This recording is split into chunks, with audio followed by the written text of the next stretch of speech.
प्रदेश में सरकार द्वारा शराब की बिक्री की जा रही है। साथ ही दुकान के संचालन हेतु कर्मचारियों की नियुक्ति भी की गई है ताकि दुकान का संचालन शांतिपूर्ण व अच्छे तरीके से हो सके।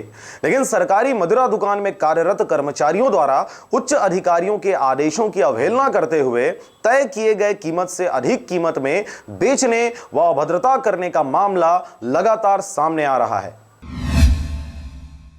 पूरा मामला है मुंगेली जिले के पथरिया क्षेत्र की, जहां सरगांव और पथरिया में संचालित सरकारी देशी शराब दुकान में कार्यरत कर्मचारियों द्वारा अधिकारियों के आदेश की खुलेआम धज्जियां उड़ाते हुए सरकारी कीमत से अधिक कीमत में शराब की बिक्री की जा रही है।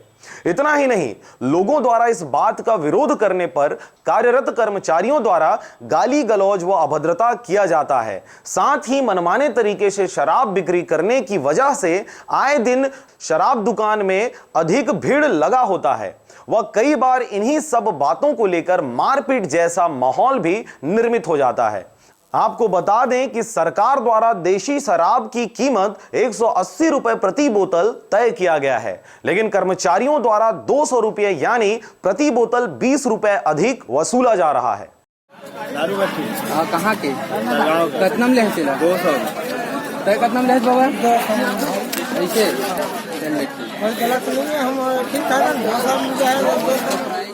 आपको बता दें कि इससे कुछ दिनों पूर्व भी कर्मचारियों द्वारा इसी तरह मनमानी तरीके से वसूली किया जा रहा था, जिसकी शिकायत पर आबकारी विभाग द्वारा त्वरित कार्रवाई करते शराब दुकान के सुपरवाइजर व कर्मचारियों को हटा दिया गया था, जिसके बाद वहां नए कर्मचारियों की नियुक्ति की गई थी। लेकिन बावजूद इसके वर्तमान में भी कर्मचारियों द्वारा उच्च अधिकारियों के आदेश की धज्जियां उड़ाते मनमाने तरीके से शराब की बिक्री की जा रही है। बहरहाल सरगांव और पथरिया में स्थित सरकारी शराब दुकान में मनमानी व अव्यवस्थाओं का अंबार लगा हुआ है, लेकिन देखने वाली बात यह होगी कि शराब दुकान में कार्यरत कर्मचारी आखिर कब तक अधिकारियों को ठेंगा दिखाते मनमानी हरकत करते रहेंगे।